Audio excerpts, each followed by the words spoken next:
பணிக்கு படிக்க வேண்டும் என்கிற தங்களது உயரிய கனவோடு தமிழ் மொழியை முக்கிய பாடமாக எடுத்திருக்கும் உங்களுக்கு எனது அன்பான வணக்கங்களும் வாழ்த்துகளும்.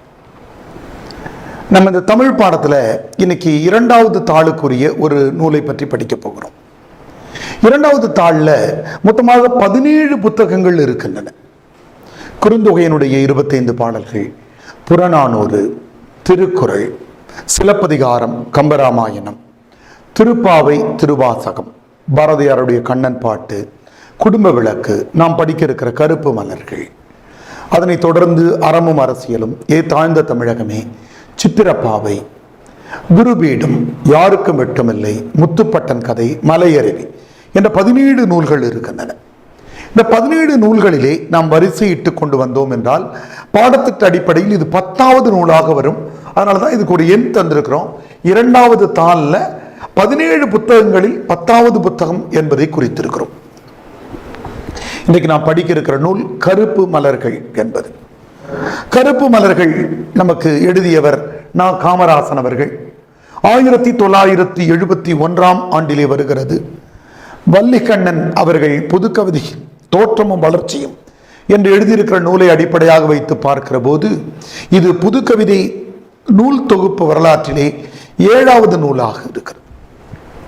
இந்த நூலின் தொடக்கமாக அறிஞர் அண்ணா அவர்களுக்கு இந்த நூலை ஐயா அவர்கள் தொடக்க நிலையில் அண்ணா அவர்களை பற்றி குறிப்பிடுகிறார். இந்த தேவ வேளையில் தமிழையும் உலக இலக்கியங்களையும் எனக்கு அறிமுகப்படுத்திய அண்ணாவை பற்றிய உருக்கமான நினைவுகள் என்னிலே அலைமோதுகின்றன. எவன் எனது கவித்துவத்தின் ஊற்றுக்கண்களை திறந்து விட்டவனோ அவன் அந்த அண்ணா. இந்த கவிதைகளில் ஒரு வரியை கூட படிக்காமல் மடிந்து போய்விட்டான் என்கிற உண்மையை என்னால் ஜீரணித்துக் கொள்ளவே முடியவில்லை என்று நா. காமராசன் எழுதியிருக்கிறார். இடையிலே ஒரு கவிதையிலே கடற்கரையின் ஓரத்திலே புதைக்கப்பட்டிருக்கிற அண்ணாவை குறித்து நா. காமராசன் அவர்கள் ஒரு அழகான கவிதை ஒன்று எழுதியிருக்கிறார். 59வது பக்கத்திலே, அதாவது கருப்பு மலர்களினுடைய நமக்கு குமரன் பதிப்பகத்தின் 2015ஆம் ஆண்டு பதிப்பை வைத்து நான் பக்கங்களை சொல்லுகிறேன். கல்லறை தொட்டில்கள் என்று அண்ணா அவர்களை குறிப்பிடுகிறார். மின்மினி இரவின் பின் பனி காற்றில் வெண்பனி அழுத புல்வெளி அருகே அலைக்கொடி மீதில் நுரைப்பூ கூட்டம் கலைஞன் வாழ்வின் கனவுகள் போல பூத்து பூத்து பாடில் அடங்கும் அவல பொழுதில் அதோ அந்த கடற்கரை அருகே அவன் தூங்குகிறான். உச்சி வெயிலிலும் ஊர்வலம் நடத்தி விடுதலை கொடியின் சின்ன நிழல்களை பார்த்து பார்த்து பசியை மறந்தான். கார் சதங்கை கட்டிய ஆட்டக்காரி போல் கைவிலங்கேந்திட காதல் கொண்டான். நாட்டியம் ஆடுறவங்க கால்களிலே சதங்கை கட்டுவதற்கு எவ்வளவு மகிழ்ச்சியோடு இருப்பார்களோ அவ்வாறு தனது கை விலங்குகளை ஏந்துவதற்கு அவன் ஆர்வத்தோடு இருந்தான் என்று அண்ணாவை பற்றி குறிப்பிடுகிறார். இந்த நூலை 1971 வந்திருக்கிற இந்த நூலை யாருக்கு இந்த நூலை காணிக்கையாக்கி இருக்கிறார் நா. காமராசன் என்பதை வைத்தே இந்த நூலினுடைய தரத்தை, தகுதியை நாம் புரிந்து கொள்ளலாம். நாம் எல்லாம் ஒரு படைப்பு எழுதுகிறோம் என்று சொன்னால் அந்த நூலை நமது தமிழ் ஆசிரியருக்கோ, நமது பெற்றோருக்கோ, அல்லது நம்முடைய இந்த இலக்கிய துறையிலே வளர்வதற்கு பயன்பட்ட நண்பர்களுக்கோ நாம் காணிக்கையாக்கும். நா. காமராசன் இந்த நூலினை நடைபாதைகளுக்கு காணிக்கையாக்கி இருக்கிறார்.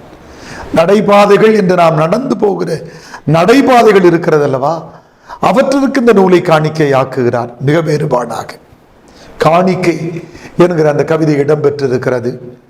புழுதி கட்டில்களாக மாறி எங்களுடைய ஏழை தோழர்களை உறங்க வைக்கும் கோடானு கோடி நடைபாதைகளுக்கு என்று நா. காமராசன் குறிப்பிடுகிறார். நாம் எல்லாம் வீடுகளிலே உறங்குகிறோம்.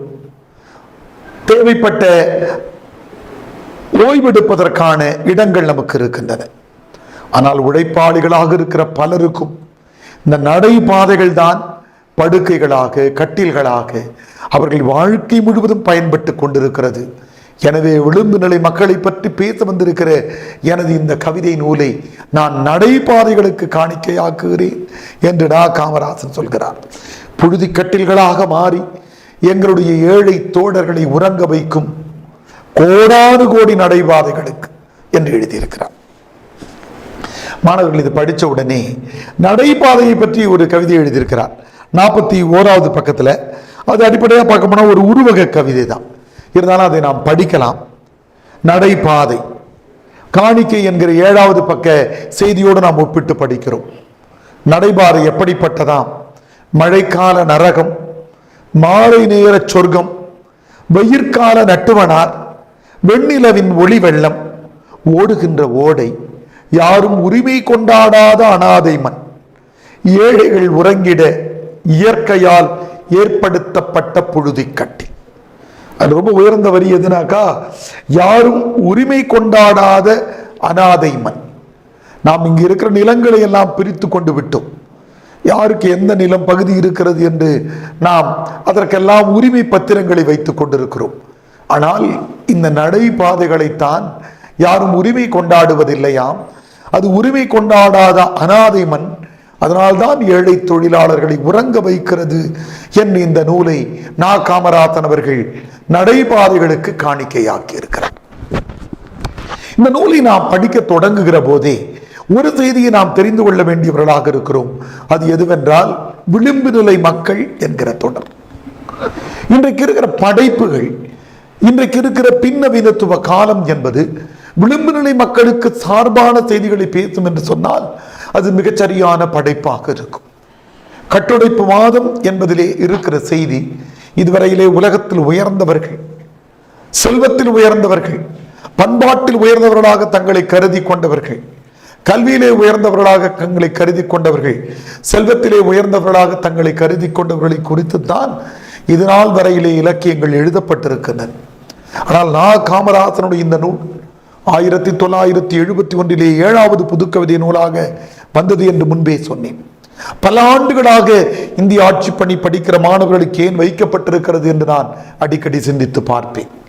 விளிம்பு நிலை மக்களாக இருக்கிற தலித்துகள், திருநங்கையர், மாற்றுத்திறனாளிகள், ஆதரவற்றோர், பாலியல் தொழிலாளிகள், மலைவாழ் மக்கள், கைம்பெண்கள், குழந்தை தொழிலாளர்கள், முதியோர்கள் என்று பலரும் இருக்கிறார்கள். கவனிக்கப்படாமல் இருக்கிறார்கள். எப்பொழுது வேண்டுமானாலும் இந்த சமூக சுழற்சி வட்டத்தில் இருந்தவர்கள் வெளியிலே விழுந்து விடுவார்களோ என்கிற பாதுகாப்பற்ற பயணத்திலே அவர்கள் இருக்கிறார்கள். அந்த விளிம்பு நிலை மக்களை குறித்து நா. காமராசன் சிந்தித்திருக்கிறார். இது ஏன் உங்களுக்கு பாடமாக வைக்கப்பட்டிருக்கிறது தெரியுமா நண்பர்களே? நீங்கள் மாவட்ட ஆட்சித் தலைவராக, சட்டங்களை உருவாக்குகிற குழுவிலே வருகிறவராக, நலப்பணி திட்டங்களை உருவாக்குகிற அந்த அணியிலே வருகிறவராக இருக்கிற போது நீங்கள் செல்வந்தர்களை குறித்தும் மிகப்பெரிய உயர்ந்தவர்களை குறித்தும் சிந்திக்க கூடாது. யார் விளிம்பு நிலை மக்களாக இருக்கிறார்களோ அவர்களை குறித்து சிந்திக்க வேண்டும் என்பதற்காகத்தான் இது பாடத்திட்டமாக வைத்திருக்கிறது. எனவே பாடத்திட்ட குழுவினருக்கு எனது அன்பையும் வணக்கங்களையும் வாழ்த்துகளையும் தெரிவித்துக் கொள்கிறேன். இந்த விளிம்பு நிலை மக்களிலே முதல் கவிதையை தான் நம்ம படித்திருக்கிறோம். இந்த நூலையே நடைபாதையிலே இருக்கிற அனாதைகளுக்கு காணிக்கை ஆக்கி தொடங்குகிறார் நா. காமராசன். அடுத்த கவிதைகள் காகித பூக்கள் என்கிற கவிதை நாம் முன்பு சொன்ன அடிப்படையில் 14வது பக்கத்திலே இடம்பெற்றிருக்கிறது. அலிகளை பற்றிய கவிதை என்று நா. காமராசன் எழுதுகிறார். இப்பொழுது நாம் அதை திருநங்கையர் என்று சொல்லுகிறோம். இந்த விளிம்பு நிலை மக்களிலேயே மிக பரிதாபத்திற்குரியவர்கள், நாம் மிகுந்த அன்பு தர வேண்டியவர்கள் யார் என்று சொன்னால் திருநங்கையர்கள் தான். ஏனென்றால் நம்முடைய வாழ்க்கையிலே ஒரு துயரம் வருகிறது என்று சொன்னால் நாம் என்ன செய்வோம்? நம்முடைய அண்ணனோ, தம்பியோ, அக்காவோ, தங்கையோ சாய்ந்து கொள்வதற்கு நமது பெற்றோருடைய தோள்கள் இருக்கும். ஆனால் தனது பெற்றோர்களாலேயே புறக்கணிக்கப்பட்ட உயிரினங்களாக இந்த மண்ணிலே வாழ்ந்து கொண்டிருப்பவர்கள் திருநங்கையர்கள். அதனால்தான் அவர்களை குறித்து 1971 சிந்தித்திருக்கிறார் நா. காமராசன் என்பதை வியப்பால் விழியகல நாம் பார்க்கிறோம். காகித பூக்கள் என்ற அந்த கவிதையை அவர் எழுதியிருக்கிறார். என்ன சொல்கிறார்? காலமழை தூறலிலே களையாய் பிறப்பெடுத்தோம், தாய்ப்பாலின் சரித்திரத்தில் சதிராடும் புதிரானோம், விதை வளர்த்த முள்ளானோ விளக்கின் இருளானோ, சதை வளர்க்கும் பிணம் நாங்கள் சாவின் சிரிப்புகள், விதை வளர்த்த முள்ளானோ. ஒரு விதையை நாம் விடுகிறோம், அது செடியாக வரும், பிற்காலத்திலே இலையாக, பூவாக, காயாக, கனியாக வரும் என்று நினைக்கிறோம். ஆனால் இடையிலே அந்த செடி முள் செடியாக மாறி போய் விடுகிறது. எங்களது வாழ்க்கை அப்படி இருக்கிறது என்று சொல்லுகிற அந்த கவிதை தொடர்கிறது. மூங்கை ஒரு பாட்டிசைக்க முடவன் அதை எழுதி வைக்க முடவன் கை எழுதியதை முழுக்குருடர் படித்ததுண்டோ. இதற்கு பக்கத்தில் நீங்க இல் பொருள் ஓமை அணி என்று குறித்துக் கொள்ளலாம். ஏனென்றால் மூங்கை என்றால் ஊமைகள் என்ற மாற்றுத்திறனாளிகளை குறிக்கும். மூங்கை ஒரு பாட்டிசைக்க முடவன் அதை எழுதி வைக்க முடவன் கை எழுதியதை முழுக்குருடர் படித்ததுண்டோ. இது இல்பொருள் ஊமை அணின்னு நம்ம சொல்லுவோம்.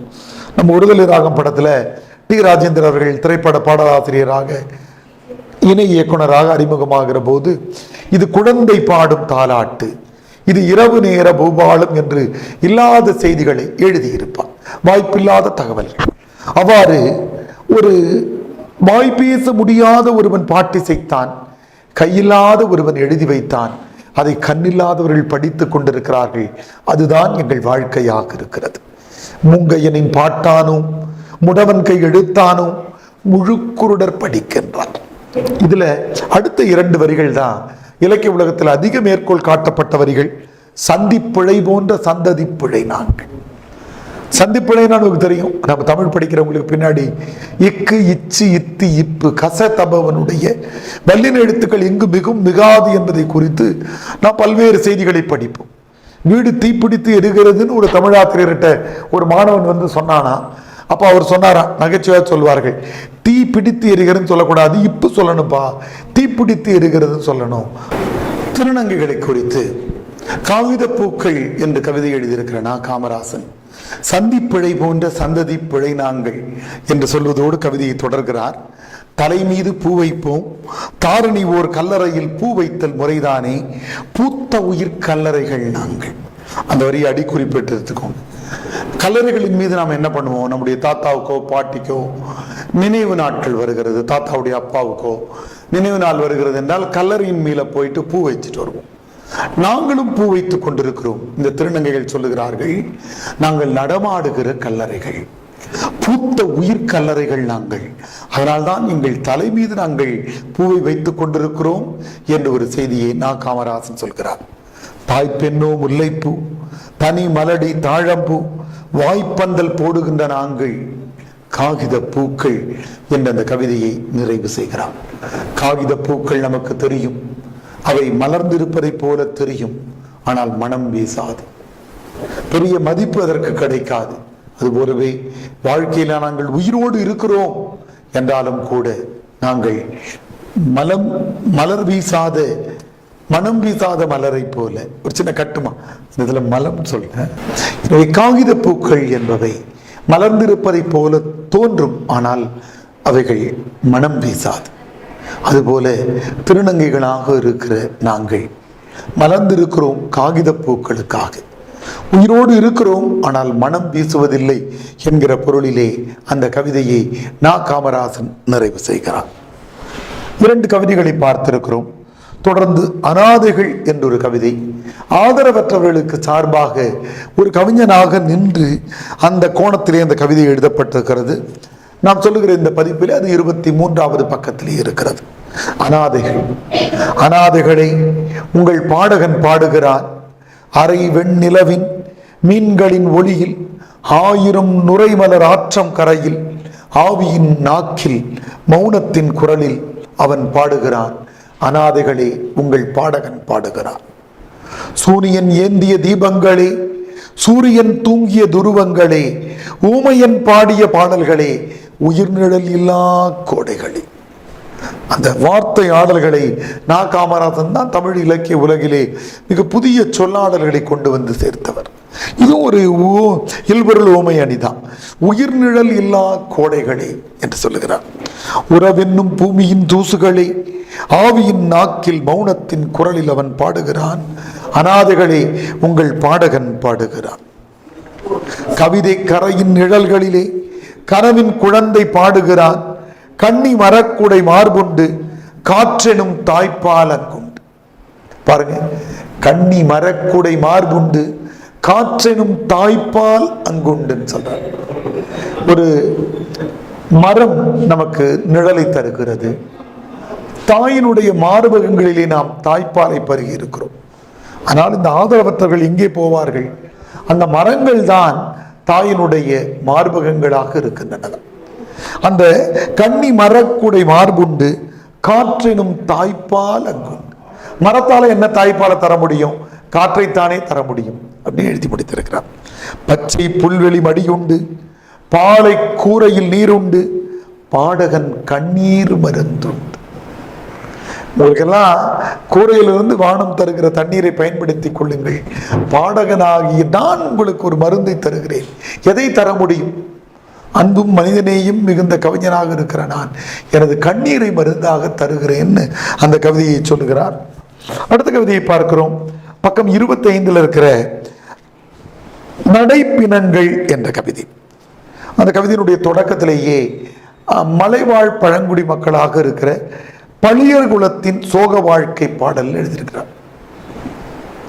கோடை மலை சாரல், குளிர் நதியின் சங்கீதம், அலஞ்சிப்பூ நந்தவனம், அந்தவன முற்றுகைக்குள் ஆசை நிழல் தேக்கு மரம், அங்கே ஓர் தேன்கூடு, தேன்கூட்டு மாளிகைக்கு திருடர் குலம் நாங்கள் ஐயா.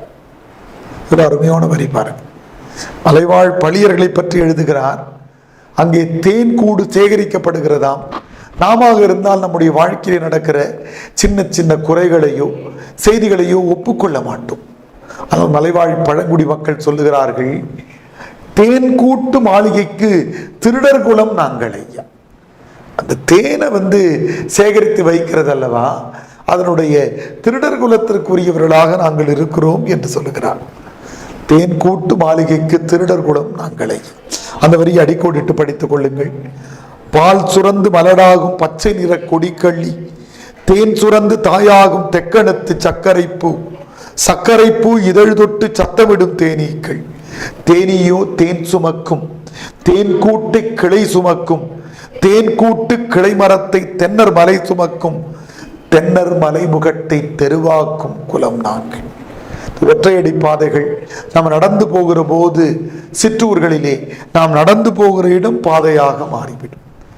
ஆனால் இந்த மலைவாழ் பழங்குடி மக்களாக இருக்கிற பழியர்கள் மலைமுகடு இருக்கிறது அல்லவா, அதிலே தொடர்ந்து நடக்கிறார்களாம். ஆனால் மலைமுகடே அவர்களுக்கான பாதையாகி போகிறது. அந்த வரியை கூட அடி குறிப்பெடுத்துக் கொள்ளுங்கள். தென்னர் மலை முகட்டை தெருவாக்கும் குலம் நாங்கள்.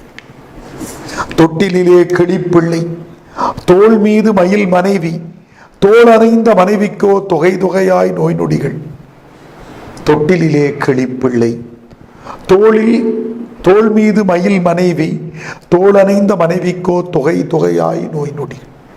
அண்மையில் கூட விஜய் சேதுபதி நடித்து மருத்துவராக சிற்றூர் பகுதிகளில் வேலை செய்யணுன்ற மாதிரி ஒரு செய்தியை சொல்லுகிற தர்மதுரைன்னு ஒரு படம் வந்தது நினைக்கிறேன். அந்த மலைவாழ் பழங்குடி மக்கள் நோய்வாய்ப்படுகிற போது அவர்களை தூக்கிச் செல்வதற்கு பல மேடுகளையும் கற்களையும் வெளிச்சம் இல்லாமல் இருக்கிற இருட்டுகளையும் கடந்து போய் வேண்டும். அதைத்தான் பதிவு செய்கிறார் ரா காமராசன். தொட்டிலே கிளிப்பிள்ளை, தோல் மீது மயில் மனைவி, தோல் அணைந்த மனைவிக்கோ தொகை தொகையாய் நோய் நொடிகள். வானில் நிலவுண்டு வயிற்றுக்கு சோறுண்டா, நடையில் ஒரு தவவேகம், நயனத்தில் புத்த நிழல், குடிசைகளில் துறவு நெறி, குலமெல்லாம் சோகவெறி. மலைவாழ் பழங்குடி மக்கள் நடக்கிற போது தவவேகம் இருக்குமா, சரியான இடைவெளி விட்டு பாதங்களை நடந்து போறோம் இல்லையா, அதை சொல்றார். நடையில் ஒரு தவவேகம், நயனத்தில் புத்த நிழல். புத்தனுடைய சிலைகளை நம்ம பார்த்திருப்போம், பாதி மூடி பாதி திறந்த மாதிரி அப்படி இருக்கும், சின்ன நிழல் விழுந்து கொண்டிருக்கும், மேல் இமையினுடைய நிழல். அதையும் கவனிக்கிறார். அப்படி துறவு வாழ்க்கை வாழறாங்களா. குடிசைகளில் துறவு நெறி. நம்முடைய வீட்டுக்கு வந்தால் என்ன இருக்கிறது? கட்டில் இருக்கிறது, மேசை இருக்கிறது, நாற்காலி இருக்கிறது, தொலைக்காட்சி இருக்கிறது, குளிர்பதன பெட்டி இருக்கிறது. ஆனால் மலைவாழ் பழங்குடி மக்களுடைய வீட்டை பார்த்தால் ஏதோ துறவியனுடைய வீடு மாதிரி இருக்குமா, எந்த பொருட்களுமே இருக்காதான். குடிசைகளில் துறவு நெறி, குலமெல்லாம் சோகவெறி. நான் இந்த தலைமுறையில் நான் மட்டும் இந்த வறுமையோ சிக்கலையோ அனுபவிக்கவில்லை, என்னுடைய தலைமுறையெல்லாம் இதை சந்தித்து கொண்டே இருக்கிறது. அந்த கவிதை எப்படி அழகாக முடிக்கிறார் பாருங்கள். காட்டு மூலிகை போல் கண்டெடுக்க முடியாமல் ஓட்டை குடிசைகளில் உயிர் வாழும் நடைப்பிணங்கள். காட்டு மூலிகைகளை அவ்வளவு விரைவில் நாம் கண்டெடுக்க முடிவதில்லை. அதுபோல அந்த மலைவாழ் பழங்குடி மக்களிலே பல்வேறு தனித்திறமைகளோடும் விளையாட்டு ஆற்றலோடும் பல்வேறு சித்த மருத்துவம் சார்ந்த மருத்துவத்துறை ஆற்றலோடும் இருக்கிறவர்கள் இருக்கிறார்கள். அவர்களை நாம் கவனிக்காமலே விட்டு விடுகிறோம். காட்டு மூலிகை போல் கண்டெடுக்க முடியாமல் ஓட்டை குடிசைக்குள் உயிர் வாழும் நடைப்பினங்கள். அந்த 4 வரிகளையும் கூட மாணவர்கள் அடிக்குறிப்படுத்தி வைத்துக்கோங்க. இப்போ 4 கவிதைகள் படித்திருக்கிறோம். ஒன்று நடைபாதை, அனாதைகளை உறங்க வைக்கிறது என்பதால் அந்த நூலை காணிக்க ஆக்கிறார். அடுத்து காகித பூக்கள், திருநங்கைகளை குறித்து எழுதினார். சந்திப்பிழை போன்ற சந்ததி பிழை நாங்கள், பூத்த உயிர் கல்லறைகள் நாங்கள்னு. அடுத்து ஆதரவற்றவர்களை பற்றி எழுதினார். அந்த தாயின் மரக்குடையிலிருந்து காற்றெனும் தாய்ப்பால் அங்குண்டு எழுதினார். அடுத்து நடைப்பினங்கள் படித்தோம், மலைவாழ் பழங்குடி மக்கள். அடுத்ததாக 2 கவிதைகள் நாம் தொடர்ந்து படிக்க இருக்கிறோம். அந்த 2 கவிதைகளுக்கு ஒரு தலைப்பு அவர்கள் தந்திருக்கிறார்கள். காமராசன் அவர்கள் நீதிமன்றத்தை விசாரணை செய்கிறார்கள் அப்படின்னு ஒரு தலைப்பு தந்திருக்கிறார். இந்த வினாத்தாள்கள்ல, தமிழனுடைய இந்த வினாத்தாள்கள்ல 32வது பக்கத்திலும் 34வது பக்கத்திலும் இருக்கிறது. அவர்கள் நீதிமன்றத்தை விசாரணை செய்கிறார்கள் என்கிற இதை வைத்து அடிக்கடி வினாக்கள் எழுப்பப்பட்டிருக்கின்றன. நீதிமன்றத்தை விசாரணை செய்கிறவர்களை பற்றி காமராசன் எவ்வாறு குறிப்பிடுகிறார், இருவர் யார் என்று கேள்விகள் எழுப்பப்பட்டிருக்கின்றன. எனவே இந்த 2 கவிதைகளையும் விளிம்புநிலை மக்கள் பிரிவில் படித்தா கூட அது ஒரு தனி குறிப்பு எடுத்து நாம் படித்துக் கொள்ள வேண்டும். ஒன்று பிச்சைக்காரி, மற்றொன்று குடிகார். 1971 நாம் பயணம் செய்து இந்த கவிதையை படித்தால் தான் தெரிந்து கொள்ள முடியும். அப்பொழுது யாராவது பிச்சை எடுத்தால் அவர்கள் கைது செய்யப்பட்டு விடுவார்கள். அதுபோல குடிகாரர்கள் இருந்தால் அவர்களும் கைது செய்யப்படுவார்கள்.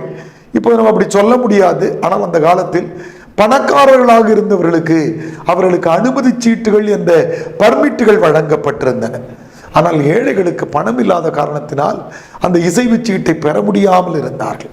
இந்த 2ஐயும் நீதிமன்றத்தை நோக்கி காமராசன் அவர்கள் விமர்சிக்கிறார். நாம் அடிக்கடி சொல்லுவோம், நீதிமன்றம் என்பது நீதியை தரும் என்று நினைக்கிற போது அது எப்படி இருக்கிறது என்று காமராசன் சொல்கிறார். பாருங்கள், தமிழ் காதலனாக அரும்பி ஒரு சோசியலிஸ்டாக மணர்ந்தவன் நான். நம்ம இந்த புத்தகத்தை 3 தலைப்புகளில் நம்ம படிக்க இருக்கிறோம். ஒன்று விளிம்பு நிலை மக்கள், இன்னொன்று உருவக கவிதைகள், 3வது பொது உடைமை சிந்தனை கவிதைகள். அதில் பார்த்தோம் அப்படின்னாக்கா, நீதிமன்றங்கள் போகிற போக்கை பார்த்து வெடித்து சிதறிய எனது மனக்குமரர்கள் இங்கே வரி வடிவம் பெற்றுள்ளன அப்படின்னு அந்த கவிதைக்கு நடுவில் ஒரு உரைநடை எழுதுகிறார். அதை எழுதிட்டு அந்த பிச்சைக்காரி என்கிற கவிதை ரொம்ப அழகான ஒரு கவிதை. இரவு கூட விடியலில் மன்னிக்கப்படுகிறது, இன்னும் நாங்கள் மன்னிக்கப்படவே இல்லை. நீங்க எப்படி பார்க்கணும்னா, நான் முன்பே சொன்னேன் இல்லையா, இந்த கவிதையினுடைய தொடக்கத்தில் பிச்சைக்காரர்களை கைது பண்ணி சிறைச்சாலையில் நிரப்பிக்கிட்டே இருந்தாங்க. அதனால நீதிமன்றத்தை பார்த்து அந்த பிச்சைக்காரி பேசுகிறாள், உனது விசாரணையை கூண்டுகளில் தொடங்கும் போது தீர்ப்பு சிறைச்சாலைகளில் முடிவதில் வியப்பொன்று. விசாரணை பார்த்தீங்கன்னா நீதிமன்றங்கள்ல அதுவே ஒரு சின்ன சிறைச்சாலை மாதிரி இருக்கிறது. அதுவே 4 பக்கம் அடைச்சப்பட்டு அவர் ஏறி நின்ற பிறகு அந்த கதவையும் மூடிடுறாங்க. அப்ப அதுவே கிட்டத்தட்ட ஒரு குட்டி சிறைச்சாலை மாதிரி இருக்குதுப்பா.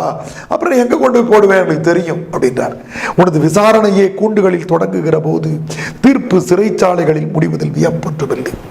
நீ நீதி தேவனின் ஆலயம் என்று நம்பினேன், ஆனால் நீதி தேவனுக்கு நீ வெறும் தபால் நிலையம் தான் அப்படின்னு சொல்லிட்டு நீதிமன்றத்தை குறித்து ரொம்ப உறுதியோடு விமர்சித்திருக்கிறார். ரொம்ப அழகான வரிகள் அடுத்து வருகின்றன. தர்மத்தால் எனது பிச்சை பாத்திரங்கள் நிரம்பும் முன்னால் கைதிகளால் உனது சிறைச்சாலை நிரம்பி விடுகிறது. அப்பெல்லாம் பார்த்தீங்கன்னா அலுமினிய தட்டு அல்லது அலுமினிய கிண்ணங்கள் வைத்துக் கொண்டு பிச்சை எடுத்துக் கொண்டிருப்பார்கள். அல்ல 1 பைசா 5 பைசா 2 பைசா நாணயங்களை போட்டு கொண்டு போய் கொண்டே இருப்பார்கள். அதைத்தான் அந்த பிச்சைக்காரி சொல்லுகிறாள், என்னுடைய பிச்சை பாத்திரம் மக்கள் தருகிற தர்மத்தால் நிரம்புவதற்கு முன்னால் உனது சிறைச்சாலை பிச்சைக்காரர்களால் நிரம்பி விடுகிறது என்றால் அவ்வளோ பேர் வறுமை வாய்ப்பட்டவர்களாக இருந்தார்கள். அந்த வரியை அடி குறிப்பெடுத்துக் கொள்ளுங்கள்.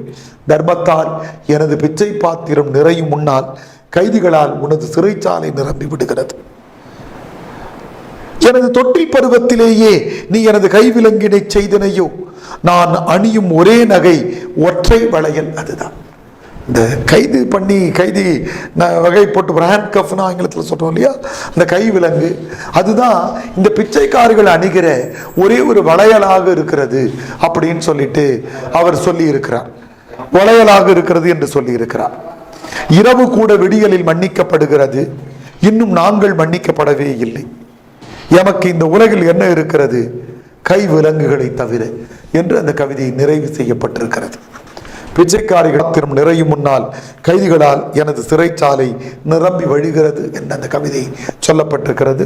தொடர்ந்து நாம் குடிகாரன் குறித்த கவிதையை படிப்போம். குடிகாரன் என்கிற இரண்டாவது கவிதையானது தெரியும். இதுல நேரடியாக நாம் தெரிந்து கொள்ள வேண்டிய செய்தி என்னவென்றால், நான் காமராஜனே மிகப்பெரிய குடிகாரன் தான் இல்லையா. இப்போ இருந்து அண்மையில தான் அவர் இயற்கை அடைந்தார். ஒரு படைப்பாளியை நம்ம அப்படி விமர்சிப்பது பொதுவாக சரியில்லை என்றாலும் கூட, ஏனென்றால் அவர் சொல்ல வருகிற வரிகளிலே அவரே வெளிப்படுகிறார். அதனால் அந்த செய்தியை பகிர்ந்து கொள்கிறோம். அவர் எழுதுகிறார், மதுவே, ராஜ திரவமே, மகா கவிகளின் தாய்ப்பாலே, நீ ஒரு தேவதூதனின் பொன் சிறகென்றால் இந்த கைவிலங்கு யாருடையது. மதுவை கொடுத்தா பறக்க முடியும்னு சொன்னாங்க, என்னை ஏன்பா காவல்துறை வந்து கைது பண்றான் அப்படின்னு மதுவை பார்த்து கேட்கிறார். சிற்பிகள் குடித்தால் இன்னும் சில தாஜ்மஹால்கள் உருவாகலாம். சைத்ரீகர்கள் குடித்தால் இன்னும் சில ரவிவர்மாக்கள் உருவாகலாம். வடமொழி சொல். சித்திரக்காரர்கள், ஓவியம் வரைபவர்கள் என்பதற்கான வடமொழி சொல் சைத்ரீகர்கள். அப்ப சிற்பிகள் குடித்தா தாஜ்மஹால் வருமா, ஓவியர்கள் குடித்தா சில ரவிவர்மாக்கள் வருவாங்களா? ஆனால் குடிகாரன் குடித்தா என்ன ஆகுன்றது அவரே ஒத்துக்கிறார். குடிகாரன் குடித்தால் இன்னும் சில மதுக்கோப்பைகள் காலியாகலாம். இந்தியாவில் கங்கை வற்றி போனாலும் மது வெள்ளம் பாய்ந்து கொண்டுதான் இருக்கும். இந்த வரியை படிக்கிற போது ஒரு திரைப்பாடல் உங்களுக்கு ஞாபகம் வரும். அந்த பாடலை எழுதினவரும் நான் காமராசன் தான். இங்கே சில தாஜ்மஹால்கள் உருவாகாவிட்டாலும், இன்னும் சில ரவிவர்மாக்கள் பிறக்காவிட்டாலும், இன்னும் சில மதுக்கோப்பைகளாவது காலியாகட்டும். ஏ நீதி தேவனே, நீயாவது பாலைவனத்து ஒட்டகப்பாதையிலும் வசந்த மலர்களை தூவாயா. மதுவை பற்றி எழுதுகிறார், இது கிளியோபாத்ராவின் கண்ணீர் என்பதை நீ அறிவாயோ. இந்த கிளியோபாத்ரா சீசருக்கும் ஆண்டனிக்கு மட்டுமல்ல, ரோமானிய படைகளுக்கெல்லாம் முத்தம் தருபவள் எழுதுகிறார். ஆங்கில இலக்கியம் படித்தவர்களுக்கு ஷேக்ஸ்பியரை பற்றி தெரியும், அதை படித்திருப்பார்கள் இல்லையா. கிளியோபாத்ரா சீசரோடு முன்பு இருக்கிறாங்க. சீசர் கொல்லப்பட்டு விடுகிற போது ஆண்டனிக்கு மனைவியாக மாறி விடுகிறார்கள். அதனால் தொன்மம்னு இது பக்கத்தில் கூட நம்ம குறிச்சிக்கலாம். இது என்ன ஆகிறது என்றால், ரோமானிய படைகளுக்கெல்லாம் முத்தம் தருபவள் என்றால், இந்த மது வந்து யாருக்கு, அரச நிலையிலே இருக்கிற சீசருக்கும் ஆண்டனிக்கு மட்டுமல்ல, அடித்தட்டிலே இருக்கிற போர் வீரர்களுக்கு கூட மகிழ்ச்சியை தரக்கூடியவராக இருக்கிறது. ரொம்ப அழகாக ஒரு செய்தியை சொல்லுகிறார். நாம் பாண்டிச்சேரியை தலைநகராக்கும். பாண்டிச்சேரிக்காரங்க ஒத்துக்க மாட்டாங்க இல்லையா. தமிழ்நாட்டுக்கு தலைநகராக பாண்டிச்சேரி ஆக்க முடியாது. ஆனால் மருது அருந்துகிறவர்களுக்கு பாண்டிச்சேரியிலே அங்கே வரி விலக்கு கிடைக்கிறது அந்த பொருட்களுக்கு என்பதால் பாண்டிச்சேரிக்கு போகிற மது அருந்துகிற சிலரை நமக்கு தெரியும். நான் காமராசன் சொல்லுகிறார், பாண்டிச்சேரியை தலைநகராக்குவோம், பாலைவனத்திற்கு மட்டும் மதுவிலக்கு சட்டம் போடும். வேணும்னா பாலைவனத்துக்கு மட்டும் மதுவிலக்கு வச்சுக்கலாம்பா, ஏன்னா அங்கே மனிதர்கள் இருக்க மாட்டாங்களா. காந்தி தான் மதுவிலக்குக்கு, அதை மதுவை எதிர்த்து போராடியவர், மதுவிலக்குக்கு ஆதரவு நிலையில் இருந்தவர். காந்தியின் மீதும் நான் காமராசனுக்கு கோபம் வருகிறது. எப்படி வருகிறது பாருங்க. பாண்டிச்சேரியை தலைநகராக்குவோம், பாலைவனத்திற்கு மட்டும் மதுவிலக்கு சட்டம் போடுவோம், வேண்டுமென்றால் அங்கே காந்தி சிலை வைப்போம். எங்க? பாலைவனத்தில். ஒட்டகங்களோடு ஆடு வளர்ப்போம், பேரிச்ச மர நிழல்களிலே மணிலா கொட்டை விதைப்போம். காந்தியடிகள் பயன்படுத்திய 2 உணவு, ஆட்டுப்பாலும் மணிலா கொட்டையும். அதில் காந்தி சிலையை அங்கே வச்சுட்டு அங்கே மணிலா கொட்டை வளர்த்துக்குங்க, அங்கே கொஞ்சம் ஆட்டு கொஞ்சம் வளர்த்துக்குவோம் அப்படின்னு சொல்லிட்டு அப்படி கேலியாக பேசிக்கொண்டே வருகிறவருடைய இந்த கவிதையின் மையமான வரி இதுதான். எதுவென்றால், மாளிகைக்கு பெர்மிட்டு, சேரிக்கு மட்டும் கைவிலங்கு. அதுதான் நான் காமராசனுடைய கோபம். ஏப்பா மது அருந்தக்கூடாது என்றால் அது என்ன, பணக்காரர்களுக்கு மட்டும் தொகை வாங்கி கொண்டு இசைவுச்சீட்டு அனுமதியை வழங்குகிறீர்கள். மாளிகைக்கு பெர்மிட்டு, சேரிகளுக்கு மட்டும் கைவிலங்கா? ஏழைகள் குடிச்சா மட்டும் கைது பண்றீங்களே, இது நியாயமா என்ற அந்த கவிதையை மீண்டும் அந்த சொற்களோடு வந்து முடிக்கிறார். வேண்டுமென்றால் இன்னும் ஒரு காந்தி சிலை வைப்போம், ஆட்டுப்பால் குடம் உடைப்போம், அந்த சிலையிலே வேர்க்கடலை தோறுரைப்போம். நான் முதல்ல என்ன சொன்னார், காந்தி சிலையை வச்சுட்டு வேர்க்கடலை விளைக்கலான்னாரு. வேர்க்கடலை விளைஞ்சு வெளியில வந்துருச்சு. இப்ப நம்ம அதை வறுத்து சாப்பிடும் போது என்ன பண்ணுவோம், தரையில வந்து ஒரு நெத்து ஒரு குத்துட்டு உரிப்போம் இல்லையா, அதுக்காக காந்தி சிலையை பயன்படுத்திக்கலாம் என்று கோபமாக நான் காமராசன் எழுதியிருக்கிறார். மதுவுக்கு ஆதரவாக இருக்கிறார் என்ன அந்த கவிதையை நாம் பார்க்க முடியாது. அவருடைய கோபம் அந்த வரிகளிலே இருக்கிறது. மாளிகைக்கு பெர்மிட்டு, சேரிகளுக்கு மட்டும் கைவிலங்கு. பணக்காரர்கள் இப்போது அந்த காலத்துல காவல்துறை வீடுகளுக்குள்ள நுழையும். அங்க யாராவது மது இருந்துட்டு தான் என்னப்பா மது குடிக்கிறேன்னு கேட்பாங்க. உடனே அவர் லைசன்ஸ் எடுத்து காட்டுவார். உங்க அப்பா சித்தப்பா தாத்தா கிட்ட கேட்டீங்கன்னா தெரியும், ஒரு காலகட்டம் வரையிலே வானொலிக்கு கூட லைசன்ஸ் என்று சொல்லப்படுகிற அனுமதி சீட்டுகள் இருந்தன. மிதிவண்டிக்கு கூட நம்ம சாலை வரிகள் கட்டி கொண்டிருந்தோம். அந்த காலகட்டத்தில் 1971 மது அருந்துகிறவர்களுக்கு அனுமதி சீட்டுகள் என்ற பெர்மிட்டுகள் பணம் பெற்றுக்கொண்டு வழங்கப்பட்டிருந்தது. அதுதான் காமராசனுக்கு கோபம். மாளிகைகளுக்கு பெர்மிட்டு, சேரிகளுக்கு மட்டும் கைவிலங்கு என்பது அந்த கவிதையின் மையம். இந்த 2 கவிதைகளை மட்டும் பிரித்து படித்து வைத்துக் கொள்ளுங்கள். நீதிமன்றத்தையே அவர்கள், ஏனென்றால் அவர்கள் இந்த மற்றவங்களை விட இவர்கள் 2 பேரும் அடிக்கடி அந்த அரசு துறையால் கைது செய்யப்பட்டு கொண்டே இருந்தார்கள். அதனால் நீதிமன்றத்தை நோக்கி அவர்கள் கேள்வி எழுப்புகிற வகையிலே அந்த 2 கவிதைகளை வடிவமைத்திருக்கிறார். வினாத்தாள்ல எப்பவாவது நீதிமன்றத்தை விசாரணைக்கு உள்ளாக்குகிற காமராசனின் 2 கவிதை பாத்திரங்கள் யாவை என்று கேட்டாலும், காமராசன் எவ்வாறு நீதிமன்றத்தை கேள்விக்கு உள்ளாக்குகிறார் என்று கேட்டாலும், இந்த 2 கவிதைகளை மட்டும் மையப்படுத்தி எழுதி மற்றதை தொடர்பு படுத்தி எழுதினா போதும். அடுத்த கவிதை மிகச்சிறப்பான கவிதை. ஒரு சேரி கிராமமும் தபால்காரனின் மரணமும் என்கிற கவிதை நமது நூலிலே 47வது பக்கத்திலே இருக்கிறது. நண்பர்களே, இந்திய விடுதலை காலகட்டத்திலே இந்தியாவிலே எவ்வளவு பேர் எழுத்தறிவு பெற்றவர்களாக இருந்தார்கள் என்ற புள்ளி விவரம் இந்திய ஆட்சி பணிக்கு படித்துக் கொண்டிருக்கிற உங்களுக்கு தெரியும். 14-16% பேர் தான் எழுத்தறிவு பெற்றவர்கள். அவர்கள் கூட பட்டங்கள் வாங்கியவர்கள் அல்ல, எழுத்து கூட்டி படிக்க தெரிந்தவர்களாக இருந்தார்கள். 71 அது வளர்ந்து கொண்டே வருகிறது. ஆனாலும் சேரிகளுக்கு வந்து சேரவில்லை. அப்பொழுதுதான் கொஞ்சம் கொஞ்சமாக அறிஞர் அண்ணாதுரை அவர்களும் காமராசர் அவர்களும், நேற்று வடிவேல் அவர்களுடைய ஒத்துழைப்போடு கல்வித்துறையினுடைய செயலாளராக அவர் இருந்த பொழுது, ஓடி விழுந்தால் உயர்நிலை பள்ளி, தடிக்கு விழுந்தால் தொடக்கப்பள்ளி என்ற நிலை ஏற்பட்டு கொண்டிருந்தது. ஆனால் சேரிகளிலே இருந்தவர்கள் புத்தகங்களை தொடுவதற்கு கூட தகுதியற்றவர்கள் என்று ஒதுக்கி வைக்கப்பட்டிருந்த சமூக நிலை நமக்கு தெரியும். அப்போ அந்த ஊருக்கு ஒரு தெய்வம் தினமும் மிதியண்டியிலே வந்து போய் கொண்டிருந்ததாம். அந்த தெய்வம் எதுன்னு தெரியுமா? தபால்காரன். ஏனென்றால் இவர்களுக்கெல்லாம் கடிதங்கள் வரும். ஒன்றை கூட அவர்களால் படிக்க முடியாது. அந்த தபால்காரன் தான் படித்து காட்டணும். அந்த கடிதத்தில் நல்ல செய்தி வந்திருந்தாலும் கெட்ட செய்தி வந்திருந்தாலும் அவன் தான் படித்து சொல்லணும். அவன் ஒரு உளவியல் அறிஞனாக இருந்தான். இப்போ கூட நம்முடைய நண்பர்கள், உறவினர்கள் யாருக்காவது விபத்து ஏற்பட்டுச்சுனாக்கா முதல்ல அடிபட்டுச்சுன்னு சொல்லுவாங்க. அதுக்கப்புறம் கொஞ்சம் நேரம் கழிச்சு கொஞ்சம் மயக்கமாக இருக்காருன்னு சொல்லுவாங்க. அதற்கு பிறகு காலில் ஒரு அறுவை சிகிச்சை பண்ணணும்னு படிப்படியாகத்தான் அந்த விபத்தினுடைய வீரியத்தை சொல்லுவார்கள். அப்போ இந்த தபால்காரன் எப்படி இருக்க வேண்டி இருந்தது என்றால், ஒரு எழுத்தறிவு பெற்ற தெய்வமாக அல்ல, ஒரு உளவியல் அறிஞனாகவும் இருக்க வேண்டியிருந்தது. ஆனால் தினசரி அந்த சேரிக்கு தபாலை சுமந்து கொண்டு, கடிதங்களை சுமந்து கொண்டு வந்த அந்த தபால்காரன் ஒரு நாள் இறந்து போய் விடுகிறார். அவரை குறித்து பாடுவதாக ரொம்ப அழகான ஒரு பாடல். மாசி பிறையடிக்கும் ராத்திரிகள் சொல்ல வேணும், மதங்களிலே விளையாடும் மழை மேகம் சொல்ல வேணும். இதே இசை வரிசையிலே எழுதி கொண்டிருக்கிற புது கவிஞர்கள் அனைவரும் அருள் கூர்ந்து நான் என்கிற துணை செய்தியையும் நான் சேர்த்து பதிவு செய்கிறேன். மாசி பிறையடிக்கும் ராத்திரிகள் சொல்ல வேணும், மதங்களிலே விளையாடும் மழை மேகம் சொல்ல வேணும். எழுத்து சுமைகாரர் எங்க ஊரு தபால்காரர், எழுத்து மங்கும் சாயங்காலம் யமனோடு போனது. நம்ம எதையோ சுமையா தூக்கிட்டு வந்தோம். அரிசியை தூக்கிட்டு வந்தோம், பருப்பை தூக்கிட்டு வந்தோம், எண்ணெயை தூக்கிட்டு வந்தோம். ஆனால் எங்களுடைய தபால்காரர் எது தூக்கிட்டு வந்தா தெரியுமா? எழுத்து சுமைகாரர். அந்த வரி அண்டலைங்க, அந்த வரி அடிக்கோடிட்டு படித்துக் கொள்ளுங்கள். எழுத்து சுமைகாரர் எங்க ஊரு தபால்காரர், தரை அழுகும் பறை சேரி தரைமெழுக வந்த துறை. எங்களுடைய சேரியில தரை வந்து நாற்றம் வீசிக்கொண்டே இருக்கும். ஆனால் அதுக்குள்ள அந்த தபால்காரன் வந்துட்டு போனா, தரைக்குள்ளே போனதென்ன தனித்தூக்கம் ஆனதென்ன, நீண்டசையும் மருதாணி நிழல் எழுதும் எழுத்தாணி, எழுத்தாணி சாய்ந்த பின்னால் எங்கும் வெயில் வெள்ளெழுத்து. தபால்காரன் இறந்து விட்டான். வெள்ளெழுத்துனா என்னன்னாக்கா நமக்கு தெரியும். இப்போ கூட செல்பேத்தில் பார்க்கும்போது ஏதாவது எழுத்துக்கள் தெரியலாம், கிட்ட போயிட்டு ஜூமின்னு சொல்லிட்டு விரிவுபடுத்தி பார்த்தோம்னா தெரியும். ஆனால் ரொம்ப தூரத்தில் பேருந்து வருகிறது, அந்த எழுத்தே தெரியல, அந்த வெள்ளை எழுத்துன்னு சொல்லுவோம். இன்னைக்கு அதுக்கு கேட்ராக்ட் என்கிற கண்புரை அறுவை சிகிச்சை எல்லாம் பண்றாங்க. இந்த தபால்காரன் இதுவரையில் எங்களுக்கு ஏதோ படித்து காட்டி கொண்டிருந்தான். இவன் போன பிறகு எங்களுக்கு வருகிற கடிதம் எல்லாம் வெள்ளெழுத்தாக இருக்கிறது, எங்களால் படிக்க முடியவில்லை. அந்த கவிதை தொடர்கிறது பாருங்கள். தாளென்றும் கிடுகென்றும் தலைச்சுமைகள் கொண்டு வந்து கூரை நிலக்கலையே சாரலுக்கு பொருட்களை, ஊர்கோடி சாவடியில் ஒளி விளக்கு எரிஞ்சாலும் விழி விளக்கு எரியலையே வியாசர் கதை முடியலை. ஊர்ல ஊர்ல தெருவிளக்கெல்லாம் எரிஞ்சுக்கிட்டு தான்ப்பா இருக்கிறது, வெளிச்சத்தில் இருக்கமா நினைச்சிட்டு இருக்கிறாங்க. அங்க எங்க கண் என்கிற விளக்கு ஏரியில எந்ததையும் படிக்க முடியல. கடுதாசி கொடுத்தவக கைவீசி போனது என்ன, கடுதாசி கொடுத்தவக கைவீசி போனது என்ன, காலன் யமராஜன் கை நாட்டு பேர் வழியும்.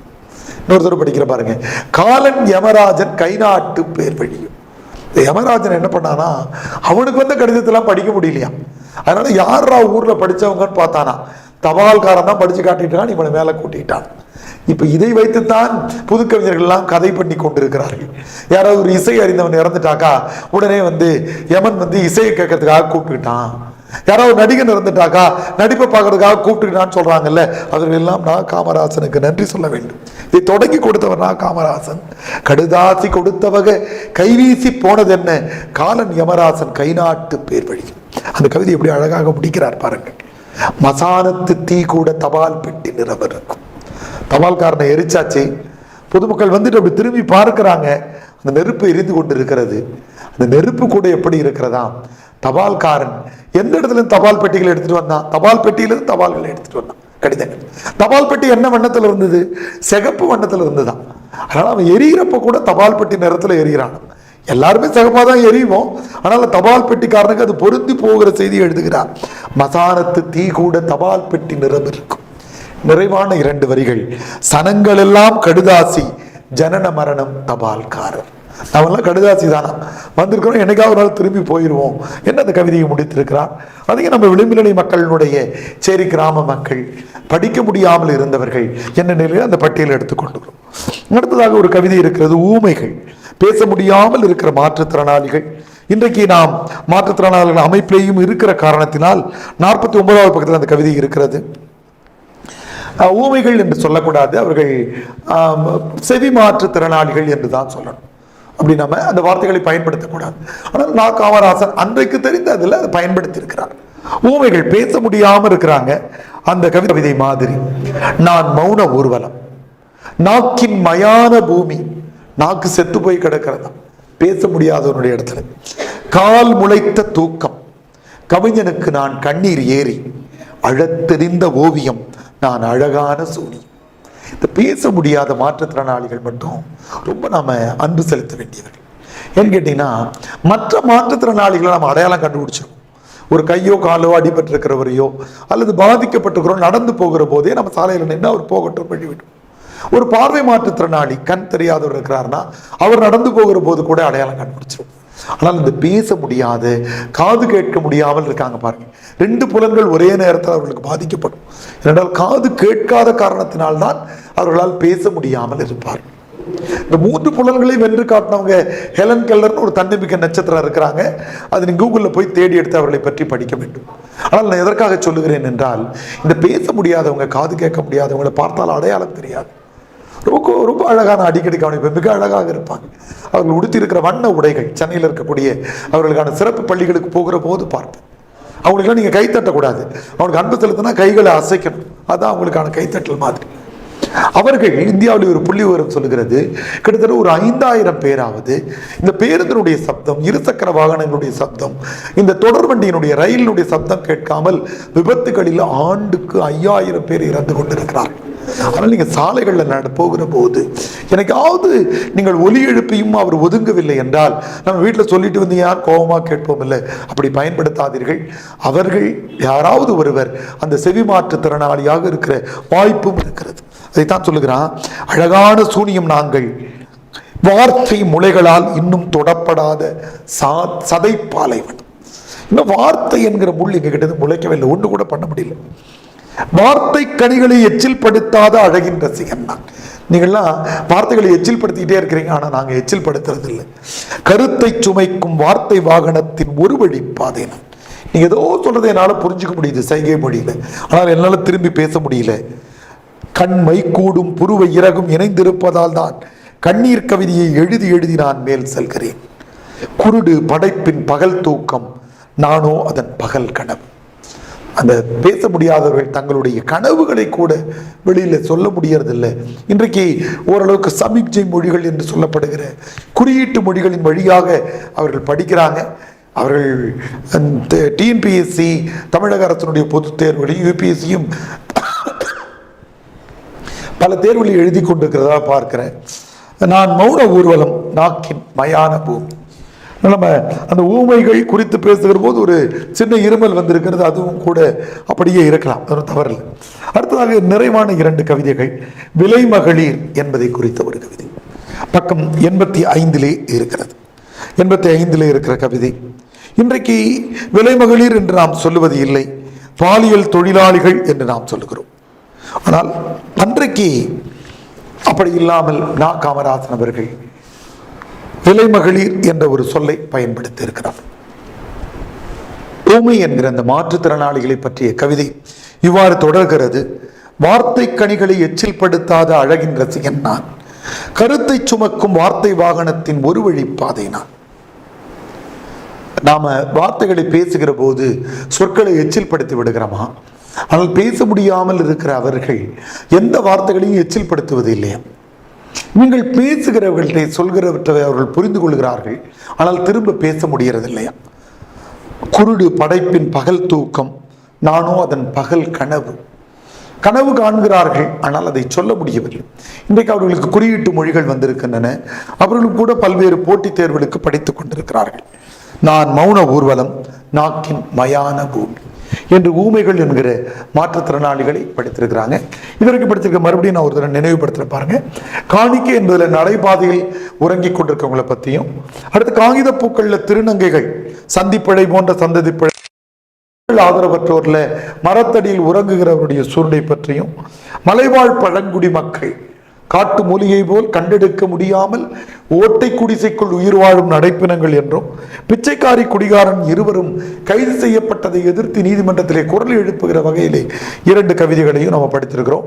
ஒரு சேரிக்காரன் தபால்காரனுடைய சேரியிலே இருக்கிற தபால்காரனுடைய மரணத்தை குறித்து படித்தோம். அடுத்த ஊமை என்பதை படித்தோம். அடுத்து 2 நிறைவாக இருக்கிற 2 கவிதைகள் மிக முகாமையான கவிதைகள். 85வது பக்கத்தில் இருக்கிற விலை மகளிர் என்கிற கவிதை நா. காமராசனுடைய இந்த நூலே மிக அதிக அளவில் கவனிக்கப்பட்ட கவிதை என்று நாம் சொல்லலாம். இன்றைக்கு நாம் விலை மகளிர் என்று சொல்வதில்லை, சொல்லக்கூடாது, பாலியல் தொழிலாளிகள் என்று சொல்லுகிறோம். ஆனால் அந்த காலத்திலேயே அவர்களை பற்றி காமராசன் எவ்வாறு சிந்தித்திருக்கிறார் பாருங்கள். நாங்கள் ரஜினியின் மக்கள், மன்மதனின் ஒற்றர்கள், கற்புச்சிறையை உடைப்பதால் கைது செய்யப்படுகிறோம். பார்க்கடல் அமுதத்தை தேவர்கள் சுவைத்து விட்டதால் தான் எங்கள் இதழ் அமுதத்தை அரக்கர்களுக்கு வழங்குகிறோம். இதுக்கு பக்கத்தில் தொன்மம்னு குறிச்சுக்கலாம். பழைய செய்திகளை நாம் குறியீடாக புதிய கவிதைகளில் பயன்படுத்துகிற முறைக்கு பேரு தொன்மம்னு பேர். அந்த தொன்மம் என்பதை குறித்து நம்ம முதல் தாளினுடைய நிறைவு பகுதிகளில் நம்ம படிப்போம். தொன்மம், படிமம், குறியீடு, இருண்மை என்ற கவிதை உத்திகளை படிப்போம். இது தொன்மம். நமக்கு தெரியும், பார்க்கடல்ல அமுதத்தை கடைவதற்காக மேருமலையை மையமாக மத்தாக வைத்து, வாத்துகி பாம்பை கயிறாக வைத்து, ஒரு பக்கத்தில் தேவர்களும் ஒரு பக்கத்தில் அசுரர்களும் கடைந்த போது அமுதம் வந்ததாகவும், அமுதத்தை யார் எடுத்துக்கிட்டாங்க? தேவர்கள் அருந்தி விட்டதால தான் இந்த அரக்கர்கள் அமுதம் வேணும்னு கேட்டு எங்களுடைய இதழ்களை தேடுகிறார்கள் அவங்க சொல்றாங்க. பார்க்கடல் அமுதத்தை தேவர்கள் சுவைத்து விட்டதால் தான் எங்கள் இதழ் அமுதத்தை அவர்களுக்கு வழங்குகிறோம். அடுத்து ரொம்ப மையமான வரி, இலக்கிய உலகிலே மிக அதிக அளவில் கவனிக்கப்பட்ட வரி என்று சொல்லலாம். ஏனென்றால் விளிம்பு நிலை மக்களுக்கு சார்பாக நின்று சிந்திக்கிற போது அந்த வார்த்தை வரும். ரொம்ப அழகான வரி. நாங்கள் நிர்வாணத்தை விற்பனை செய்கிறோம் ஆடைகள் வாங்குவதற்காக. வேறு எந்த கவிஞனும் எந்த படைப்பாளையும் சிந்தித்ததில்லை. பாலியல் தொழிலாளிகள் என்றால் திட்டுவதற்கான ஒரு வசவு சொல்லாக வைத்துக் கொண்டிருந்தோம். ஆனால் அவர்கள் கோணத்திலிருந்து பார்த்தால் அந்த நிர்வாணத்தை ஏன் விற்பனை செய்கிறார்களாம்? அதிலிருந்து கிடைக்கிற தொகையில்தான் அவர்கள் ஆடைகளை வாங்க வேண்டும் என்கிற அந்த முரண் தொடை இருக்கிறது பாருங்கள். அது அந்த கவிதையை உயரத்திற்கு எடுத்து செல்கிறது. நாங்கள் மன்மத அச்சகத்தின் மலிவு பதிப்புகள். எங்கள் புன்னகைகளுக்கு செயற்கை பிரசவம் ஏற்படுவதால் தான் எங்கள் கண்ணீர்களுக்கு செயற்கை மரணம் சம்பவிக்கிறது. எங்களிடத்திலே வருகிற ஆண்களை பார்த்து மனதுக்குள்ள எவ்வளோ வருத்தம் இருந்தாலும் நாங்கள் புன்னகிக்க வேண்டிய செயற்கை பொம்மைகளாக இருக்கிறோம். அதனால தான் எங்களது அழுகை மரணித்து விடுகிறது, உண்மையான அழுகை அப்படின்றார். எமது கண்களின் சிவப்பில் பிறவிகளின் காவி உடைகள் தெரிவதாக சிலர் சொல்கிறார்கள். கேலியான ஒரு கிண்டல் தான். நான் காமராசன் அப்பவே துறவிகளை கிண்டல் செய்திருக்கிறார். ஆனால் தேர்வு தாள நம்ம அப்படி எழுத முடியுமான்னு தெரியாது. அப்ப என்ன சொல்லுகிறார்? எமது கண்களின் சிவப்பில் துறவிகளின் காவி உடைகள் தெரிகின்றன. சாமியார்களும் எங்க வீட்டுக்கு வந்துட்டு போயிருக்கிறாங்க என்ற மறைமுக எல்லாடல் இருக்கிறது.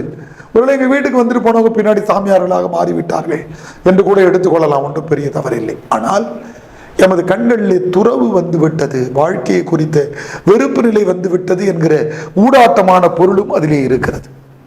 தர்மராஜர்களே, நீங்கள் எங்களிடம் மட்டும்தான் நிதி வசூல் செய்யவில்லை, எனவேதான் இன்னும் பாஞ்சாலிக்கு சிலை எழுப்பப்படவில்லை. பொருள் விளக்கம் உங்களுக்கு தெரியும். நாங்கள் ரோஜா பூக்கள், ஆனால் எங்களை பறிப்பவர்களின் கைகளில் தான் முள் முளைத்திருக்கிறது. நாங்கள் ரோஜா பூக்கள் தான், எங்களை சுற்றி முள் இல்லை. எங்களை பறிக்கிறதுக்காக வர்ற ஆண்கள் இருக்கிறார்கள் அல்லவா, அவர்கள் கைகள் தான் முள் முதைத்திருக்கிறது. நாங்கள் விளம்பர பலகைகள். விளம்பர வரி இதுதான். வாத்சயானத்திற்கு இன்னும் உரை ஆசிரியர்கள் தேவை. காமசாஸ்திரம் இல்லையா என்று எழுதப்பட்ட வாத்சயானருடைய நூலை குறித்து எழுதுகிறார். அடுத்த 3 வரிகள் மிகச் சிறப்பு வாய்ந்த வரிகள். உணவு கொழுப்பில் பசி கொண்டவர்களுக்கு பசிக்கிறக்கத்தில் உணவாகிறோம் நாங்கள். என்னுடைய வீட்டுக்கு வர்றவன் சாப்பிட்டு தான் வருகிறான், நல்லா சாப்பிட்டு வரான். உணவு கொழுப்பில் உடல் பசியோடு அவன் வருகிறான், ஆனால் நாங்கள் பசிக்கிறக்கத்தில் உணவாகிறோம். ஏன்னா அவன் கொடுத்துட்டு போற காசுல தான் நாங்கள் அப்புறம் தான் சாப்பிட வேண்டி இருக்கிறது. இவ்வளவு அழகான முரண்தொடை பாருங்கள். உணவு கொழுப்பில் பசி கொண்டவர்களுக்கு பசிக்கிறக்கத்தில் உணவாகிறோம் நாங்கள். அடுத்த வரி கூட அழகான முரண்தொடை தான். குழந்தையின் பசியை நாங்கள் அறிந்ததில்லை, ஏனெனில் நாங்கள் பசியின் குழந்தைகள். குழந்தையினுடைய பசியை பற்றி எங்களுக்கு தெரியாதுப்பா. நாங்களே யாரு? பசியினுடைய குழந்தைகள் தான். நாங்கள் அடிமைகள். அதனால்தான் எங்கள் சாம்ராஜ்யத்தில் சூரியன் உதிப்பதும் இல்லை, அஸ்தமிப்பதும் இல்லை. 1498 கள்ளிக்கோட்டைக்கு வாஸ்கோடகாமா வந்த பிறகு இங்கே வந்த பிரெஞ்சுக்காரர்கள், டச்சுக்காரர்கள், போர்ச்சுகீசியர்கள், இங்கிலாந்துக்காரர்கள் உலகமெங்கும் அடிமைப்படுத்தினார்கள். கிழக்கிந்திய கம்பெனி உலகமெங்கும் கொக்கரித்துக் கொண்டத காலகட்டத்திலே அவர்கள் சொன்னார்கள், அவர்கள் இங்கே சூரியன் மறைகிறது என்று சொன்னால் ஆஸ்திரேலியாவும் அடிமையாக இருந்தது, அமெரிக்காவும் அடிமையாக இருந்தது. எங்கள் சாம்ராஜ்யத்தில் சூரியன் உதிப்பதும் இல்லை, அஸ்தமிப்பதும் இல்லை என்பதை செருக்கோடு சொல்லிக் கொண்டார்கள். ஆனால் நான் காமராசன் சொல்லுகிறார், எங்களுக்கு பகல் என்ற ஒன்று கூட கிடையாது. பாலியல் வேட்கையோடு வருகிற ஆணாதிக்க சமூகத்தில் எங்கள் பகல் கூட இரவாக மாற்றப்பட்டு விடுகிறது என்கிற பொருள்ல தான் நாங்கள் என்ன சொல்கிறோம் என்றால், எங்கள் சாம்ராஜ்யத்தில் சூரியன் உதிப்பதும் இல்லை, அஸ்தமிப்பதும் இல்லை எழுதியிருக்கிறாரு. எனவே இந்த கவிதையில 2-3 வரிகள். பார்க்கடல் அமுதத்தை தேவர்கள் சுவைத்து விட்டதால் தான் எங்கள் இதழ் அமுதத்தை அரக்கர்களுக்கு வழங்குகிறோம் என்ற வரிகள். நாங்கள் நிர்வாணத்தை விற்பனை செய்கிறோம் ஆடை வாங்குவதற்காக என்ற வரிகள். உணவு கொழுப்பில் பசி கொண்டவர்களுக்கு பசிக்கிறக்கத்தில் உணவாகிறோம் நாங்கள் என்கிற வரிகள். குழந்தையின் பசியை நாங்கள் அறிந்ததில்லை, ஏனெனில் நாங்கள் பசியின் குழந்தைகள் என்கிற வரிகள். நிறைவாக இருக்கிற நாங்கள் அடிமைகள், அதனால்தான் எங்கள் சாம்ராஜ்யத்தில் சூரியன் உதிப்பதும் இல்லை, அஸ்தமிப்பதும் இல்லை என்ற வரிகளை நாம் மனப்பாடம் செய்து குறித்து வைத்துக் கொண்டால் எழுதுவதற்கு எதுவாக இருக்கும். புதுக்கவிதைகளை பொறுத்த மட்டில் 1-2 சொற்களை மேல் கீழ் வரிகளிலே மாற்றி எழுதினால் மதிப்பெண் குறைக்க மாட்டார்கள். எனவே அடிப்படையை நாம் புரிந்து கொண்டால் போதும். நிறைவாக இந்த பகுதியிலே, அதாவது இன்றைக்கு நாம் விளிம்பு நிலை மக்கள் என்கிற தலைப்பில் படித்துக் கொண்டிருக்கிறோம். கருப்பு 2 தலைப்புகளில் நம்ம படிப்போம். அதில் நிறைவு கவிதை புத்தகத்தினுடைய தலைப்பாக இருக்கிற கருப்பு மலர்கள் 90வது பக்கத்திலே இருக்கிறது. நீக்ரோக்கள் உலகமெங்கும் அவர்கள் அடிமைப்படுத்தப்பட்டிருந்த அந்த காலகட்டத்திலே எழுதப்பட்டிருக்கிற ஒரு மிக அழகான ஒரு கவிதை. கருப்பு மலர்கள் என்ற அந்த கவிதைக்கு தலைப்பை தந்திருக்கிற நா. காமராசன் அவர்கள் அந்த பக்கத்தின் அடியிலேயே நீக்ரோக்களை பற்றிய உருவக கவிதை என்று எழுதுகிறார். முன்னம் ஒரு வசந்த ருது, முதல் பூக்கள் உதிர்ந்து விழும் மோகலய சிறுபொழுது, பின்மாலை வானவெளி, பிறைவோடும் மேகங்கள், உங்களுடைய சிறு வீதி, அங்கே ஓர் யாத்ரீகன் வந்தான். ஒரு கவிதை ஒரு சின்ன கதை மாறி சொல்லி செல்கிறான். இந்திய வீதிகளிலே ஒரு பூவை விற்பதற்காக வெளிநாட்டிலிருந்து ஒரு பயணி வந்திருக்கிறான். அவன் கருப்பு மலர்கள் வாங்கலையா என்று கூவி கூவி விற்கிறான். அந்த கருப்பு மலர்கள் இந்திய மக்கள் ஏற்றுக்கொண்டு தங்களது தோட்டங்களிலே பயிரிடுகிறார்கள். கருப்பு மலர்கள் பூத்து குலுங்குகின்றன. அந்த கருப்பு மலர்களை இந்திய திருநாட்டிலே இருக்கிற பெண்கள் எல்லாம் தங்களது கூந்தலிலே சூடுகிறார்கள். இந்தியாவில் மட்டுமல்ல உலக நாடுகளில் எல்லாம் சூடப்படுகின்றன என்றால் குறியீடாக கருப்பின மக்களுக்கான விடுதலையை குறித்த அங்கீகாரம் கிடைத்து கொண்டே இருக்கிறது. வரலாற்றோடு நாம் பொருத்தி பார்க்க வேண்டும் என்று சொன்னால் இந்த கவிதை அல்லது இந்த கவிதை நூல் 70களிலே எழுதப்படுகிறது. 1990 தான் நெல்சன் மண்டேலா தனிமை சிறையிலிருந்து விடுதலை செய்யப்பட்டு ஆட்சிக்கு வருகிறார். எனவே அந்த வரலாற்று செய்தியை நாம் பொருத்தி படுத்திக் கொள்கிற போது நம்மால் இன்னும் கூட தெரிந்து கொள்ள முடியும். 1968 மார்ட்டின் லூதர் கிங் உச்சத்திலே இருந்த காலகட்டத்தில் எழுதப்பட்ட கவிதை என்பதையும் நாம் பொருத்தி தெரிந்து கொள்ளலாம். அந்த யாத்ரிகன் வெளிநாட்டில் இருந்து வந்தவன் ஒரு பூவை விற்கிறான். என்ன அது? யாத்ரிகன் கைத்தளத்தில் ஏந்தி விலை கூறுகிறான். இருட்டினுடைய ஆத்மாவா, எரிகரியின் சொப்பனமா, இதழ்கருத்த புன்னகையா? கையில் ஏதோ ஒன்று வச்சுட்டு விற்கிறானே, அது என்னப்பா? அது இருட்டினுடைய ஆத்மாவா இருக்குமா, எரிகரியின் சொப்பனமா, இதழ்கருத்த புன்னகையா? என்ன அருமையான அழகான உருவகம், ஓமை பாருங்க.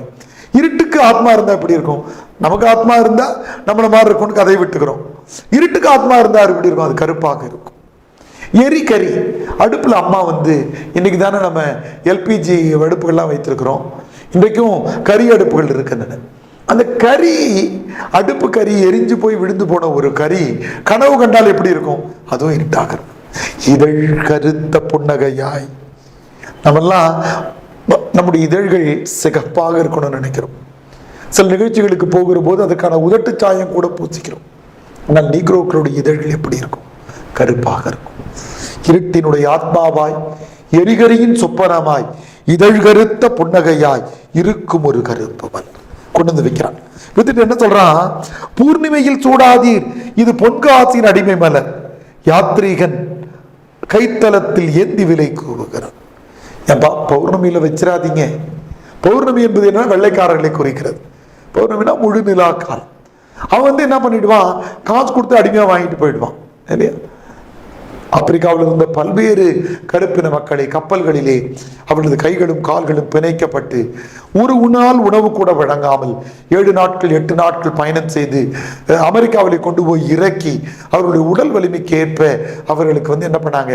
ஏலம் விட்டு அடிமைகளாக வந்தார்கள். 7 தலைமுறைகள் அலெக்ஸ் ஏலி எழுதின நூலை கூட நாம் தொடர்பு நூலாக படித்து பார்க்கலாம். அதனால பௌர்ணமியில சூடாதீங்க, விடுதலை என்பதை பற்றிய செய்திகளை பண்ணுங்க. இருளிரவின் தழும்புதலில் ஏகாந்த ராத்திரியில் பூக்கும் இக்கருப்பு மலர் எப்ப பிறக்கும்? அமாவாசை அன்னைக்கு இருட்டு இருக்குல்ல, அன்னைக்கு பூக்கும்பா.